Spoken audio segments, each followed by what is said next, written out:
$1,000 can't even buy you a new MacBook Air. But today, $1,000 has bought me the entire Apple ecosystem.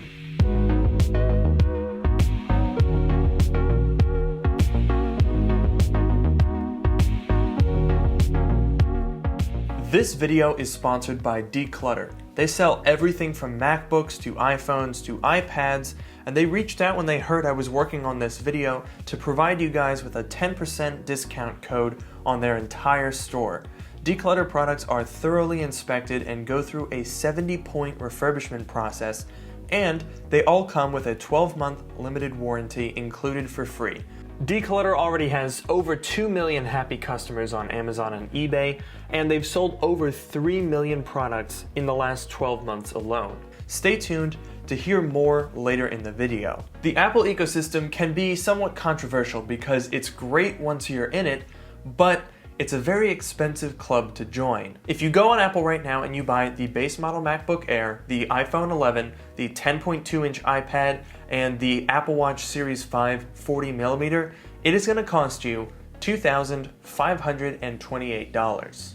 That's a lot. And even if you buy refurbished, you're still looking at about $2,000. Back in October, I bought into most of the ecosystem for $500. I bought a mid-2012 unibody MacBook Pro, an iPad Air 2, and an iPhone 6s. And that setup was great, but it does have some limitations. The iPad and the MacBook are likely on their last version of their OSs that they'll officially support, and the iPhone is most likely going to get iOS 14 if reports are to be believed, but that's probably the end of the line for that device. So the goal for this video is twofold. Can we get into the ecosystem with nicer, newer products that are not only usable, but will also be supported for at least 2 to 3 more years? After looking on eBay and getting an idea of pricing, I decided that a good setup would be an iPhone 8, an iPad 5th gen, an Apple Watch Series 3, and then whatever I had left over would go to a MacBook. But I wanted to add another constraint. I want $1,000 to be our total budget. That includes taxes, shipping,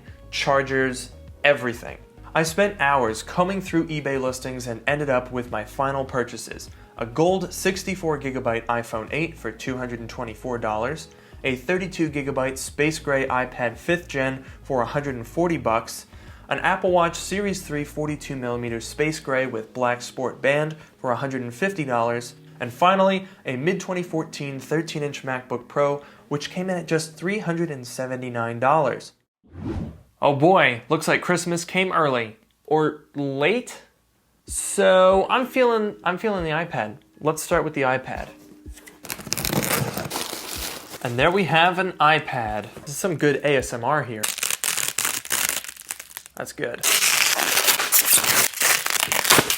iPad. Looks like it's in an OtterBox. Yeah, call me crazy. I don't like cases on iPhones, iPads, MacBooks, nothing. The listing said it was Wi-Fi only, but it had an antenna, and sure enough, this looks like it's the cellular version. This is in really good condition. I think it's been in this OtterBox the entire time because it is flawless. Yep, it's completely perfect. Wait a minute, there's a SIM card in it. It says LTE. Ah. It's activation locked. Good. Word to the wise here, people. When you're selling your iPad, take the lock off of it. So why don't we unbox this? I can't remember if this is the Apple Watch or the iPhone, so let's find out. Well, it says smartphones on the box, so I'm assuming that this is the iPhone with a charger. And here is our iPhone 8. I don't see any dings or dents on the outside. Definitely some scratches on the screen though. At the very least, it's not iCloud locked, so we have a successful iPhone unboxing. Why don't we go ahead and let's do the Apple Watch. Does this have a charger with it? Oh, it's good. It does have a charger and it's an actual Apple charger. That's good. Series 3 42mm space gray aluminum black sport band. That is certainly what this is. And it is pretty much perfect. All right, so we'll set that up in just a little bit. Why don't we clear this off and we'll go on to the MacBook. Okay, so the MacBook. Well, looks like we've sustained a little bit of shipping damage. Hopefully that didn't translate to the actual computer. Okay, well, we're in.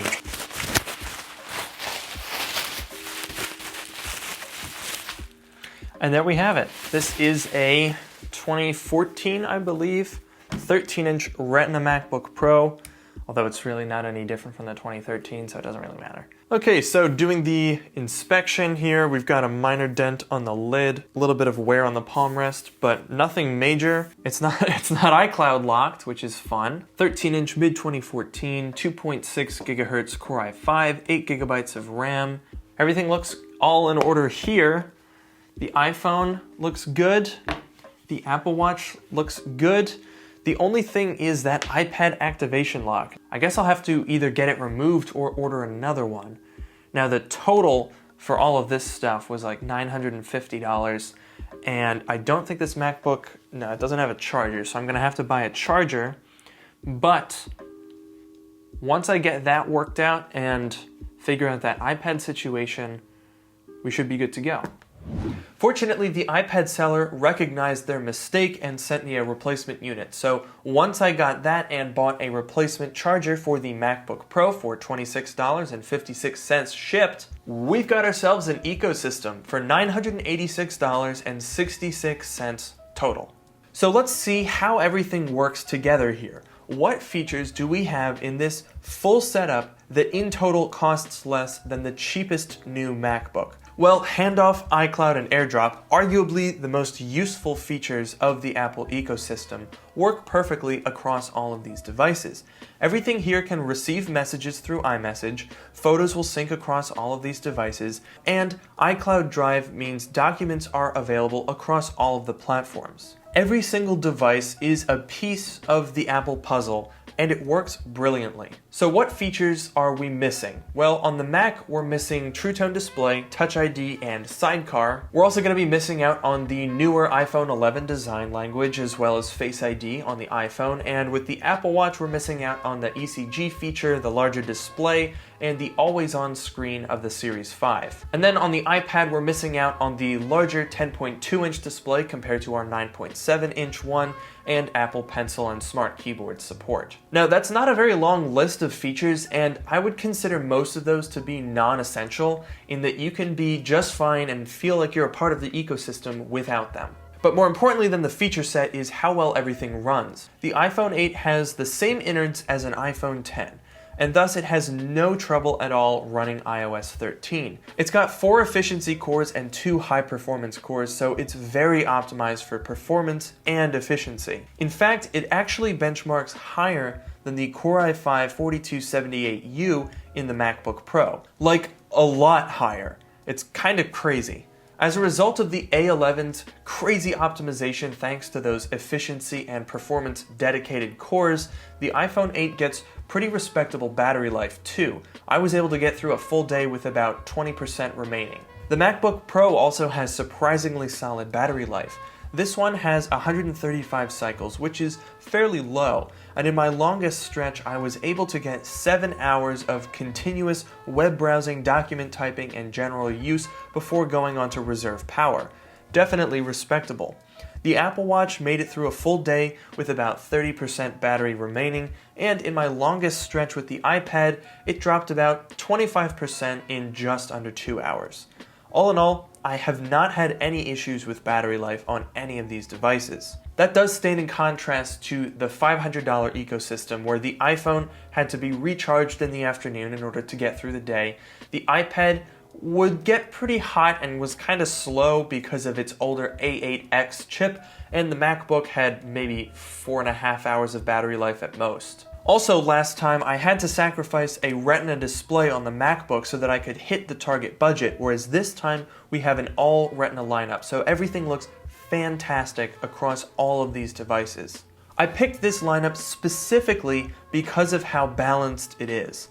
I didn't want to pair an iPhone X with, say, an Apple Watch Series 1 or a pre-retina MacBook, so I went for this setup, and it was so successful that I came in $14 under budget. One of the things that I like to keep in mind when I'm making these videos is how replicable this is. Can you actually do it yourself? Now in this particular case, I was really hunting to try and shave every dollar off that I could, but for around $1,000, you can definitely find all of these things out there. However, there is one caveat that people often point out when I'm doing videos on eBay, and that is that you can run into issues. I don't have any sort of warranty or support on these products, and if I had run into a problematic seller with that 5th gen iPad, I might have been in a bit of a tricky situation. Make no mistake, there are great deals to be had on eBay if you're careful and you spend some time looking around, but some people want something that's a little bit more convenient and safe.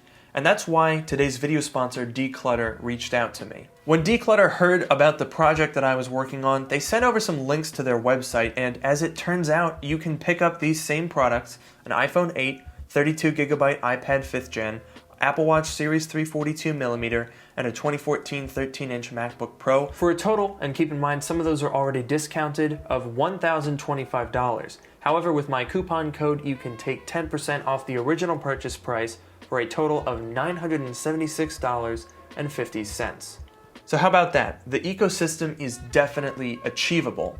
Decluttr aims to make buying used Apple products as simple and painless as possible, so head over to the link in the description and use my coupon code to save 10%, and you can get your own $1,000 ecosystem today. So regardless of how you get this setup, how long can you expect this stuff to get supported for?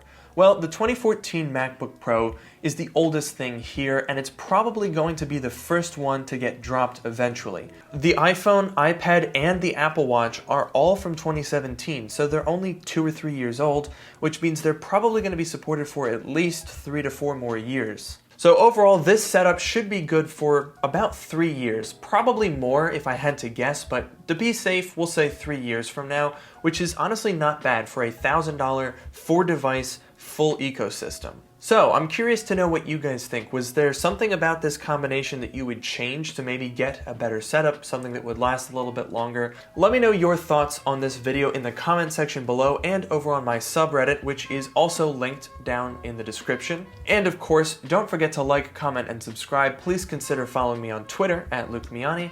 And with that, I'll see you all in the next video.